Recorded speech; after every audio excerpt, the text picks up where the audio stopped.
or theoretical discourse, but one of that lies at the heart of our democratic ethos and cultural harmony. The importance of this subject is best encapsulated in the words of Mahatma Gandhi, who once said, "The claim of a country to civilization depends on the treatment it extends to the minorities." I would say, under our Dravidian government, our Dravidian hero, our Honorable Chief Minister, the minorities are safe in the state. These words resonate deeply within the context of India, a nation renowned for its rich diversity, yet continuously faces challenges with regards to the need to protect and uplift minorities. Before we dwell into constitutional provisions which safeguard minority rights, it is important to understand the intention of constitutional makers, how the framers of the Constitution played a huge role in safeguarding these rights, and how these rights have evolved today. The constitutional makers believe that understanding of minority in India is not just about capturing the non-dominant groups in pure particularism of its numerical strength. It is primarily about understanding the relationship between different groups present in varied equation to each other in different locations, and how these groups stand in their relationship with the state and the institution of democracy. Minority, you all know, the word comes from the Latin word minor and joins with the ity suffix to make meaning of a small in number. According to the United Nations, any group or community which is socially, politically and economically non-dominant and inferior in the populations are minorities. The Constitution of India has not defined the word minority anywhere. The Constitution of India has referred to minorities based on religion or language, and rights of minorities has been spelled out in Constitution in detail. 6 religious communities, Muslims, Christians, Sikhs, Buddhists, Zoroastrians and Jains, have been notified in gazettes of India as minority communities by union government all over India. In the past, the invasions in ancient and medieval India generated minority communities like Muslims, Anglo-Indians, Christians, etc. India became a conglomeration of minorities because of migration of communities fearing religious persecutions like caste divide and rule policies of British colonial power, etc.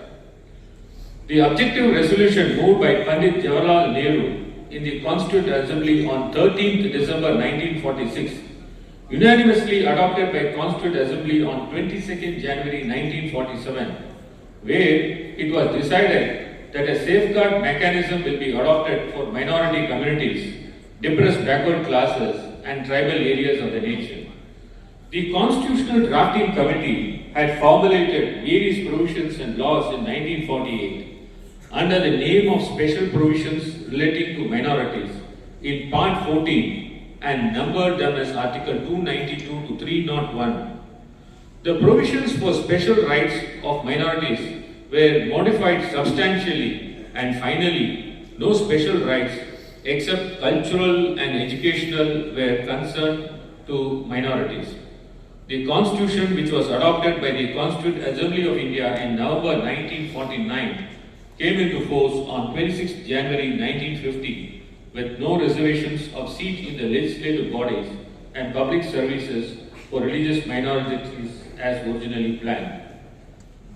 The religious minorities from the purview of group preference requirements were excluded because the Constituent Assembly held that control to such protection was reliable only for development of backward and not to conserve the distinct cultural personalities.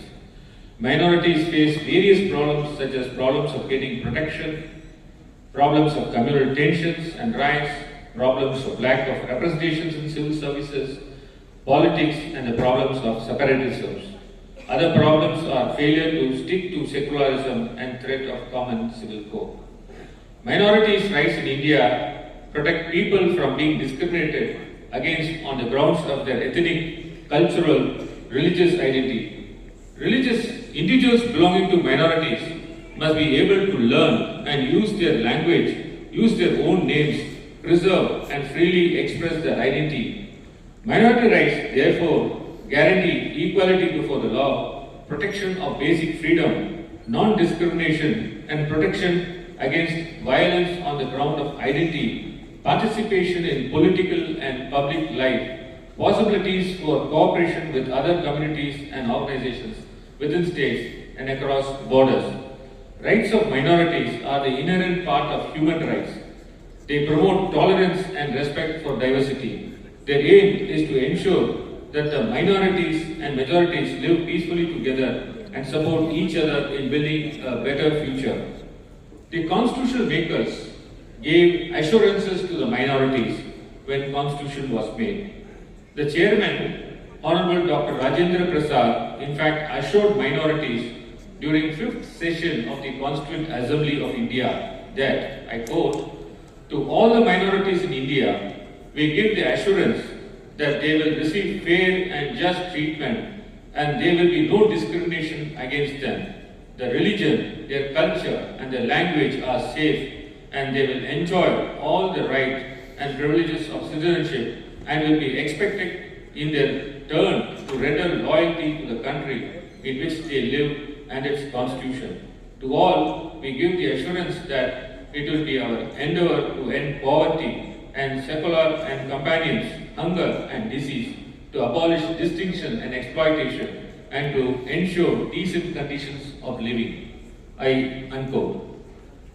The constitution makers understood the need to balance the protection of minority rights with overarching goal of national unity. One of the most compelling voices in this debate was Dr.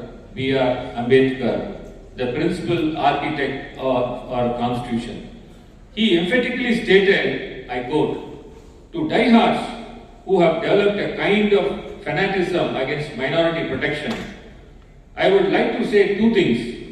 One is that minorities are an explosive force. If it erupts, can blow up the whole fabric of the state."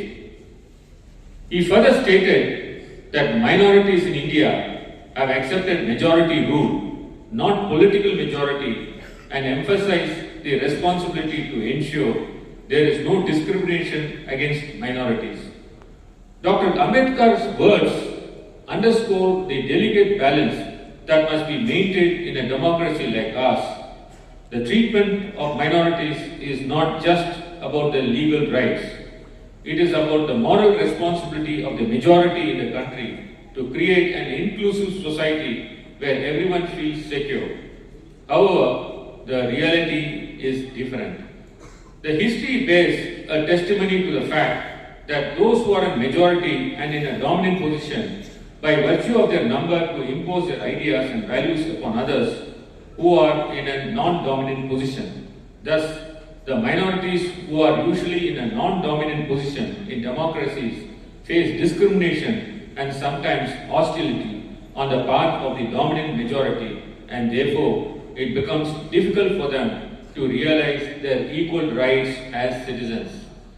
This is the reason that minorities everywhere demand certain assurances, rights and special safeguards and effective institutional arrangements for enabling them to live with dignity as a citizen and as a member of minority group. In India, some fringe groups and political parties in the country want to shrug off all the responsibility and assurances given by the constitution makers. In fact, I'm sorry to say about this, some MLA not here, outside our state, and some MPs not here, outside our states, have given an open statement to turn this country into a Hinduism country. The only thing that is standing against the evil intention is Constitution. Time and again, it has safeguarded rights of minorities, and I am fully confident it will continue to do so for centuries to come, defend against these and other evil forces. The Supreme Court has played a vital role in keeping intact the secular character of Indian Republic. It has declared secularism as a basic feature of the Constitution. It has also maintained a delicate balance between the values of secularism and fundamental right to freedom of religion. In a country where Hindus are said to be more than 80% of the total population, the judiciary has consistently upheld the freedom of conscience and right to profess, practice, and propagate religion of one's choice. Keeping in view the sensitivity of the people of India towards religious issues, the Supreme Court has foiled all attempts of communalists to misuse religion for political gains and for disturbing communal harmony and peace. Friends, I would like to tell about the rights of minorities under the Constitution. The constitutional rights of minorities in India can broadly be categorized into two domains, the common domain and the separate domain. The rights under the common domain are enjoyed by all citizens irrespective of their minority status. These include fundamental rights such as the right to equality, freedom of speech, and protection from discrimination. The separate domain, on the other hand, comprises rights specifically tailored to protect the identities of minorities. The common domain of the constitutional rights comes under both the fundamental rights, that is the Part 3 of the Indian Constitution, and directive principles of state policy, which is coming under the Part 4 of Indian Constitution. The directive principles of state policy is a set of non-justifiable rights which are connected with the social and economic rights of the people. These rights are legally not binding upon the state, but are fundamental in the governance of the country, and it shall be the duty of the state to apply these principles in making laws. The directive principles of state policy includes the following provisions which have significant implications from the minorities of our country. 1.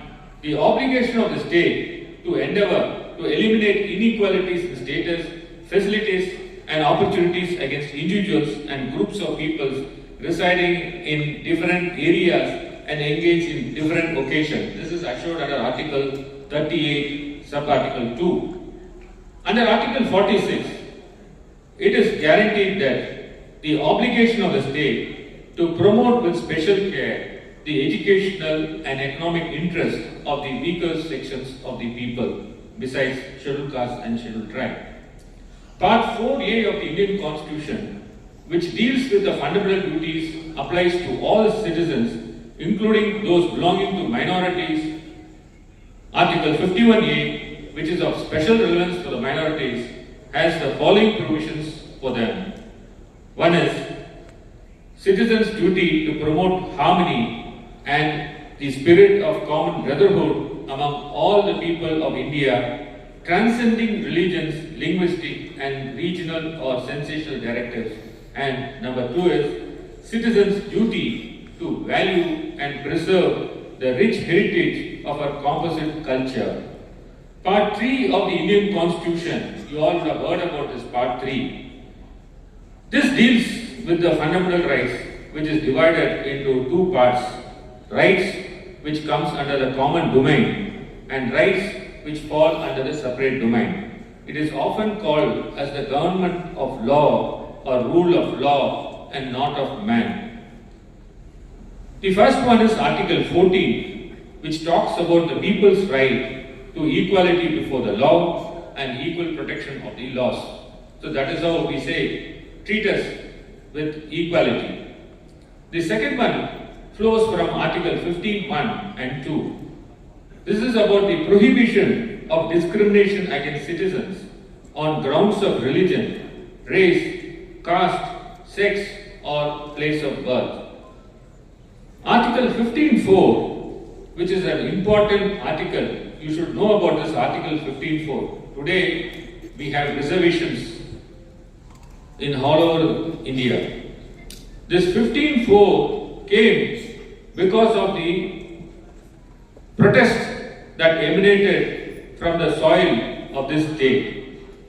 When reservations was struck down by the Madras High Court and confirmed by the Supreme Court, the Dravidian leaders in this state all resisted, protested, and ultimately they pressurized the government of India, and that's how the first constitutional amendment came by way of amending Article 15.4. Therefore, we have to thank the Dravidian leaders for having this reservation got by way of amending the constitution, by way of first constitutional amendment, which is now really helping the whole of India. This Article 15.4 says the authority of the state to make any special provisions for the advancement of any socially and educationally backward class of citizens.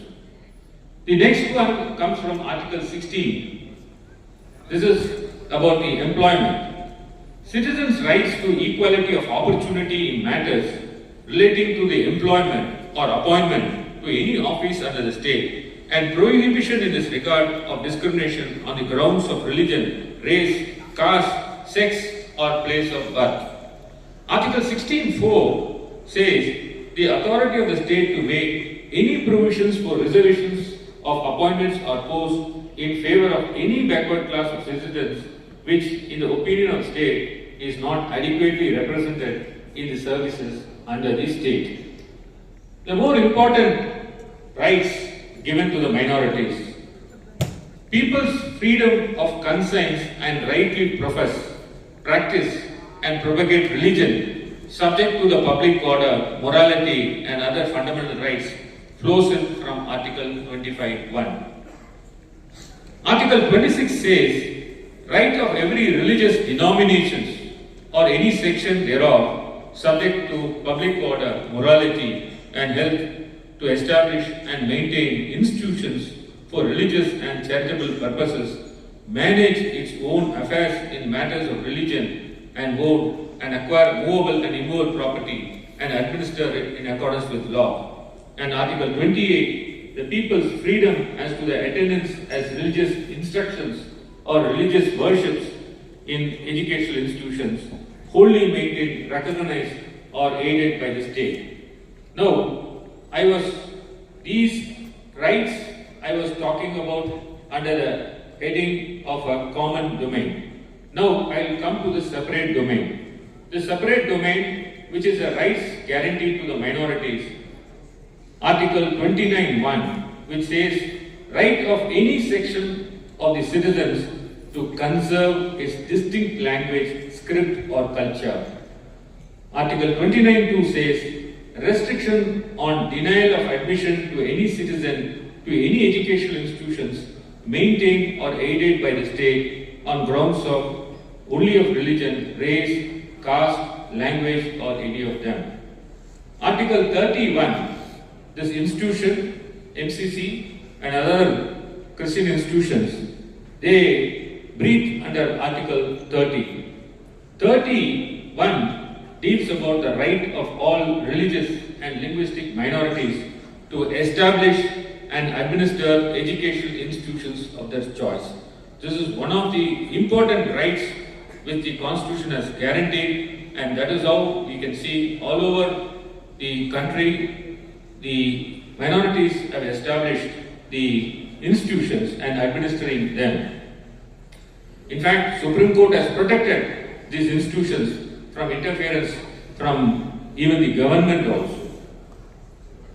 Article 30, subarticle 2 says the freedom of minority managed educational institutions from discrimination in the matter of receiving aid from the state. Special provisions relating to the language spoken by a section of the population of any state is set in the Article 347. This right of the minorities to establish various institutions in Tamil Nadu. In fact, I would say Dr. Kalaignar, during his tenure as the Chief Minister, in fact, has given a lot of facilities or lot of schools have been brought within the ambit of grant in aid schools. The DMK, when it was in power, has made many schools as a grant in aid schools, and in fact even has approved the schools going ahead with appointing teachers individually by them, and of course sending it for the approval by the appropriate authority. That powers under Article 30 was fully respected by our state government. Freedom of this minority managed educational institution, as I have said, is not only from the discrimination in the matter of receiving aid from the state, but also for the administering the educational institutions of their choice. So whereas Article 350A, it deals with the facilities for instructions in mother tongue at primary stage. Article 350B deals with the special officer for linguistic minorities, and Article 25, of course, protects the Sikh community. There are other provisions under the Article 331, 333, 334, 336 and 337. These are all special provisions guaranteeing representations of Anglo-Indians in union and state. Friends, as I said time and again, the Supreme Court has been interpreting and protecting the rights of the minorities from intruding into their domain. If you see from 1958, Muhammad Hanif Qureshi was the state of Bihar. In 1973, Kesavananda Bharati was the state of Kerala. In 1980, Minerva Mills was the Union of India. 2002, TMA Pai Foundation was the state of Karnataka. It's a very leading case in education, TMA Pai's case, which completely changed the look over the education and the educational institutions. It defined education as an occupation. Originally, they were saying education as a profession, as a business. Supreme Court said nothing doing, it is an occupation, and it is a type of services they are doing to the society. In P.A. Inamda's case, the Supreme Court held the policy of reservation to admit students is not applicable to minority institutions. The state has no power to reserve seats in educational institutions. The admission process can be based on an admission test or merit. 1994 S.R. Bomey's case, it emphasized secular nature of Indian Constitution and upheld the rights of minorities to freely practice and propagate their religion, ensuring protection against discrimination based on religions. Friends, the problems which we face today, tracing from the colonial era, the data shows that the Muslims who had 35% jobs in the government offices now have only 3.5% job in free India. I have to say one thing here. The DMK government, when Dr. Kalaignar was the chief minister, he gave a quota of 3.5% reservation for the backward class Muslims. In fact, it was also given to the Christians, but the Christians felt that we compete more than 3.5%, and that is how we requested the Honorable Chief Minister, the Christian people requested the then Chief Minister to take back this 3.5%. But granting of 3.5% to Muslims is not being granted anywhere in India. Likewise, the jobs for the Christians in the whole of India that had 15% in their figure has now dropped to 1%. But the most striking contrast is the employment of certain communities. Under the colonial administration of the certain communities, you know who I am talking about. It has increased, which was originally in 3%, now it has gone to 70%, and it has even gone to 80% in areas like judiciary. The adoption of rights and safeguards for minorities The spirit of secularism and equality in the Constitution already fulfills this requirement. However, what we lack is the political will of reinforcing these constitutional values by strengthening and fortifying them. Secularism and equality may not be able to stand as a foundational concept by itself. Hence, there is a need for a stronger political will in order to meet the challenges faced by these concepts. We have been facing a lot of problem, I heard, with regard to the FCRA. In fact, the US Commission on International Religious Freedom published a paper on constitutional and legal challenges faced by religious minorities in India. It highlights various issues in the country. One such being the Foreign Contribution Regulation Act, how this is being used as a tool against the religious-based minority organizations. All religious organizations, missionaries and NGOs which receives foreign contributions of charity works will come under the ambit of this Act. Section 9 of the amended FCRA enables the Government of India to disallow acceptance of foreign donations where the government is satisfied that the acceptance of foreign contribution is likely to affect prejudicially public interest. The Union government is using this as a tool to target particular religious organization and to restrict the charity activities of NGOs. The US Ambassador of India, Richard Burman, expressed concerns over challenges faced by civil society organizations in India and the potentially chilling effects of the regulatory measures focused on NGOs. On the other hand, some party in 2016 hastily and silently introduced an amendment of FCRA. I said about the party which is ruling the Union government. They introduced an amendment in 2016 to FCRA, that too during budget session, to legalize funding by foreign entities to political parties. The amendment came into force retroactively from 2010 when the FCRA was introduced.